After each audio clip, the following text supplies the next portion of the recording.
نحمدہ ونصلی علی رسولہ الکریم اما بعد فاعوذ باللہ من الشیطان الرجیم بسم اللہ الرحمن الرحیم السلام علیکم ورحمۃ اللہ وبرکاتہ۔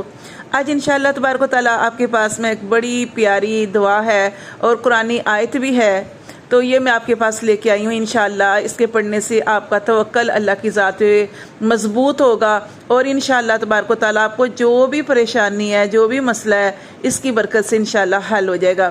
دیکھیں، اگر آپ کے گھر رزق کم ہے، یعنی غربت ہے، تو انشاءاللہ اس دعا کے پڑھنے سے اللہ رزق میں برکت ڈال دیں گے۔ اگر آپ کے اوپر قرضہ ہے تو آپ یہ جو میں آپ کو انشاءاللہ آیت بتاؤں گی، آپ اس کو پڑھیں، انشاءاللہ آپ کا قرضہ اتر جائے گا، لیکن آپ نے یقین کے ساتھ اس کو پڑھنا ہے۔ یا پھر بیماری ہے تو بیماری میں آپ نے یہ پڑھنا ہے اور اللہ پہ توکل کرنا ہے، یقین رکھنا ہے۔ انشاءاللہ تبارک و تعالیٰ اس دعا کی برکت سے، اس قرآنی آیت کی برکت سے انشاءاللہ تبارک و تعالیٰ جو بھی آپ کا مسئلہ ہوگا وہ انشاءاللہ حل ہو جائے گا۔ تو سب سے پہلے کیا ہے کہ آپ نے مایوسی کو ختم کرنا ہے، کہ یہ نہیں سوچنا کہ یہ حالات ہیں، ٹھیک ہوں گے یا نہیں ہوں گے، بیماری ہے، میں اس بیماری سے نکلوں گا یا نہیں نکلوں گا۔ تو سب سے پہلے آپ نے اللہ کی ذات پہ توکل کرنا ہے، اللہ کی ذات پہ یقین کرنا ہے، اور پھر آپ نے اس کو پورے یقین کے ساتھ یہ جو میں آپ کو قرآنی آیت بتا رہی ہوں اس کو پڑھنا ہے۔ اس کے بارے میں پہلے آپ کو ایک حدیث بتا دیتی ہوں کہ حضرت ابو درداء رضی اللہ تعالیٰ عنہ فرماتے ہیں کہ جو شخص صبح و شام یہ آیتیں 7 مرتبہ پڑھ لے، یعنی صبح بھی یہ 7 مرتبہ پڑھنی ہے، یہ آیت پڑھنی ہے، اور شام کو بھی پڑھنی ہے، تو اس کے انشاءاللہ سارے کام آسان ہو جاتے ہیں، یعنی تمام فکر و مشکلات اس کی انشاءاللہ حل ہو جاتی ہیں۔ تو ٹھیک ہے، یہ آپ نے پہلے جو میں نے آپ کو حدیث بتائی اس کو ذہن میں رکھنا ہے۔ پھر آپ نے جو ہے اس قرآنی آیت کو پڑھنا ہے، وہ آیت یہ ہے سورۃ التوبہ آیت نمبر 129۔ تو یہ آیت ہے، یعنی یہ اس کی سورۃ توبہ کی آخری آیت ہے۔ تو یہ یہاں سے شروع ہوتی ہے فَإِن تَوَلَّوْا فَقُلْ حَسْبِيَ اللَّهُ لَا إِلَٰهَ إِلَّا هُوَ عَلَيْهِ تَوَكَّلْتُ وَهُوَ رَبُّ الْعَرْشِ الْعَظِيمِ۔ اس کا ترجمہ بھی آپ کو بتاتی ہوں۔ یہ کیا تھا کہ نبی صلی اللہ علیہ وسلم ان لوگوں کو دعوت دیتے تھے، یہ لوگ ایمان نہیں لاتے تھے، آپ کی بات کو نہیں مانتے تھے، تو اللہ تعالیٰ نے آپ صلی اللہ علیہ وسلم سے فرمایا فَإِن تَوَلَّوْا فَقُلْ حَسْبِيَ اللَّهُ لَا إِلَٰهَ إِلَّا هُوَ۔ اگر وہ آپ صلی اللہ علیہ وآلہ وسلم کی بات نہیں مانتے، آپ پر ایمان نہیں لاتے اور آپ سے وہ منہ پھیرتے ہیں، تو آپ بالکل پریشان نہ ہوں۔ جتنی بھی طاقتیں آپ کے مقابل وہ اکٹھی کر لیں، لیکن آپ ان کی بالکل پرواہ نہ کریں۔ آپ یہ دعا پڑھ لیں جس کا ترجمہ یہ ہے کہ اللہ ہی میرے لیے کافی ہے، اللہ ہی میرے لیے کافی ہے، اور میں نے اسی کی ذات پہ بھروسہ کیا، وہ جو عرش عظیم کا مالک ہے۔ تو یہ دعا جو ہے، یہ قرآنی آیت جو ہے، یہ آپ نے پڑھنی ہے۔ آپ کا کوئی بھی مسئلہ ہے، یہاں تک کہ دشمن جو ہیں وہ آپ کے مقابلے میں ہیں اور آپ کے پاس کوئی طاقت نہیں، آپ کمزور ہیں، تب بھی آپ نے پڑھنا ہے حسبی اللہ۔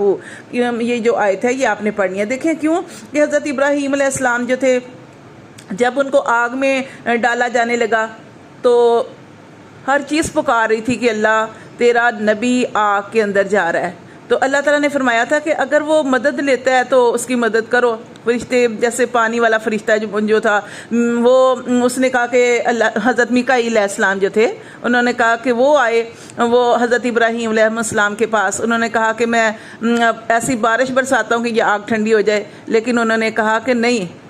انہوں نے ابراہیم علیہ السلام نے کہا تھا کہ اس فرشتے سے کہا کہ کیا تمہیں اللہ نے بھیجا ہے؟ تو وہ کہنے لگا نہیں، میں خود آیا ہوں۔ انہوں نے کہا کہ نہیں، حسبی اللہ لا الہ الا ہو علیہ توکلت وہو رب العرش العظیم، کہ میرے لیے میرا اللہ ہی کافی ہے، اور وہ اللہ جو ہر مشکل کو، ہر پریشانی کو، ہر دکھ کو وہی حل کر سکتا ہے، وہ سب سے بڑا ہے، اس سے بڑا کوئی بھی نہیں ہے، میں اسی پہ بھروسہ کرتا ہوں، اور وہ رب عرش عظیم کا مالک ہے۔ حضرت ابراہیم علیہ السلام نے یہ دعا پڑھی۔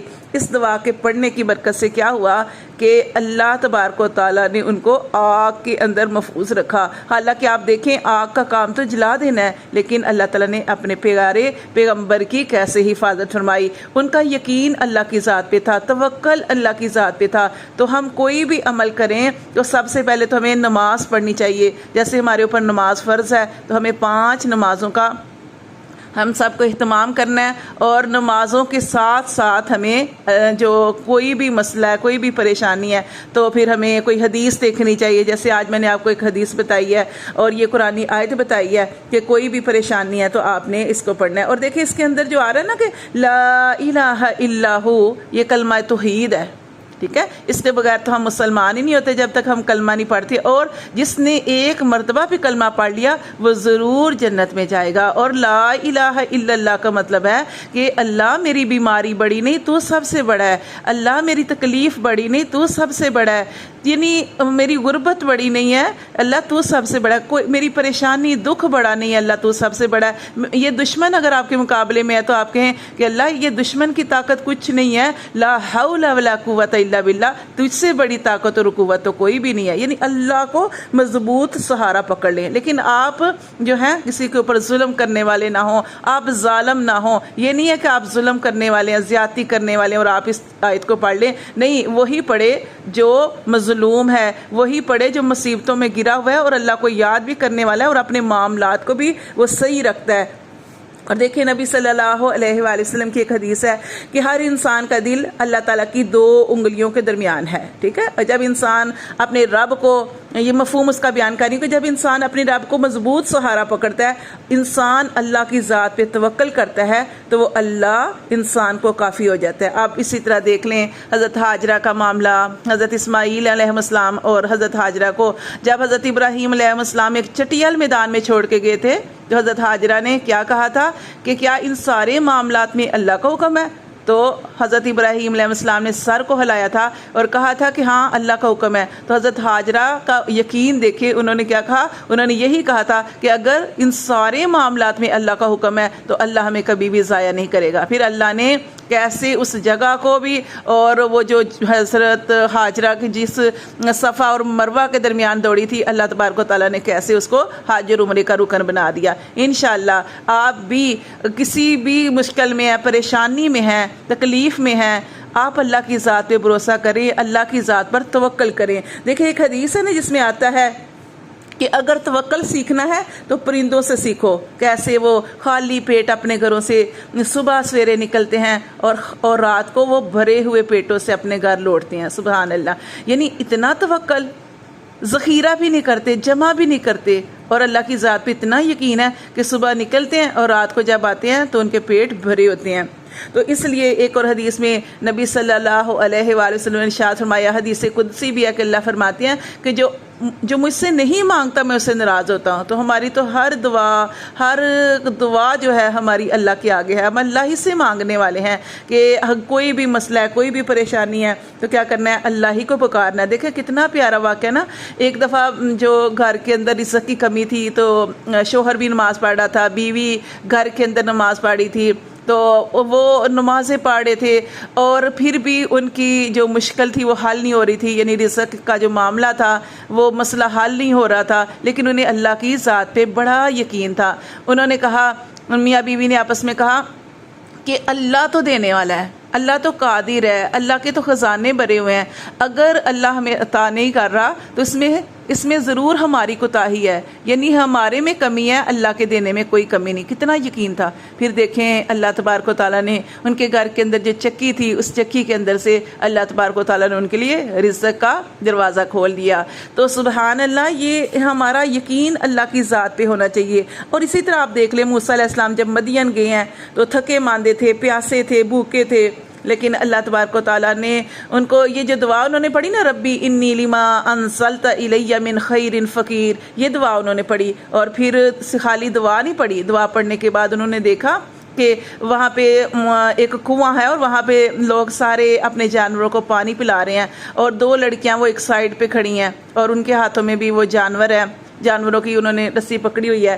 تو حضرت موسیٰ علیہ السلام یہ دیکھ رہے تھے اور موسیٰ علیہ السلام جو تھے وہاں سے اٹھے اور ان سے پوچھا کہ آپ کیوں نہیں اپنے جانوروں کو پانی پلا رہی؟ تو انہوں نے کیا کہا؟ انہوں نے یہ کہا کہ جب یہ سارے جانوروں کو پانی پلا کے چلے جاتے ہیں سارے آدمی، تو پھر اس کے بعد ہم پانی پلاتی ہیں، ہم دونوں مل کر وہ نکالتی ہیں اور پانی پلاتی ہیں. تو موسیٰ علیہ السلام نے ان کی مدد کی. یعنی وہ تھکے ماندے تھے، بھوکے تھے، پیاسے تھے، لیکن اللہ تعالیٰ ہر کسی کو نیکی کی توفیق نہیں دیتا.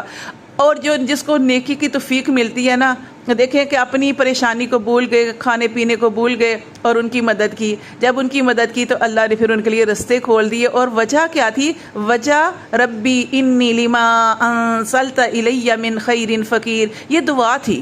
انہوں نے اللہ سے دعا کی تھی نا کہ اللہ تبارک و تعالیٰ کہ جو بھی تو بلائی میری طرف نازل کرے میں اس کا محتاج ہوں. یعنی اللہ تعالیٰ، ان کے پاس گھر نہیں تھا، ان کے پاس کھانا نہیں تھا، کھانے کو کچھ نہیں تھا، گھر نہیں تھا، دوسری جگہ سے سفر کر کے آئے تھے اور کچھ بھی نہیں تھا. تو اللہ تبارک و تعالیٰ نے اس دعا کی برکت سے ان کو بیوی بھی عطا فرمائی، گھر بھی عطا فرمایا. اللہ تعالیٰ نے رزق کے بھی دروازے کھول دیے. تو یہ آپ کو یہ بھی بتانا تھا کہ ربی انی لما انزلت الی من خیر فقیر.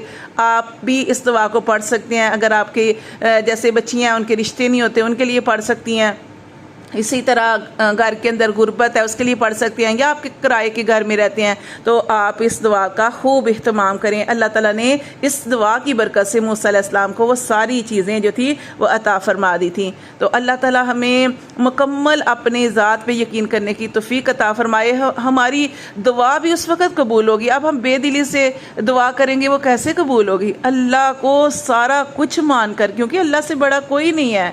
اللہ ہی ہمارے مسئلوں کو، پریشانیوں کو حل کرنے والا ہے. نبی صلی اللہ علیہ وسلم کی ایک حدیث ہے کہ جس میں نبی صلی اللہ علیہ وآلہ وسلم نے ارشاد فرمایا کہ ساری دنیا، ساری کائنات، ہر چیز مل جائے، جنات بھی مل جائیں، ہر چیز مل جائے، اور کسی ایک بندے کو کوئی نقصان پہنچانا چاہیں تو وہ کسی کو نہیں پہنچا سکتے. یعنی ایک بندے کے خلاف ساری چیزیں مل جائیں اور اس کو نقصان پہنچانا چاہیں تو نہیں پہنچا سکتے جب تک کہ اللہ کو حکم نہ ہو. اور اسی طرح ساری چیزیں، ساری کائنات، ہر چیز مل جائے اور کسی بندے کو فائدہ پہنچانا چاہیں تو فائدہ نہیں پہنچا سکتے جب تک کہ اللہ کا حکم نہ ہو.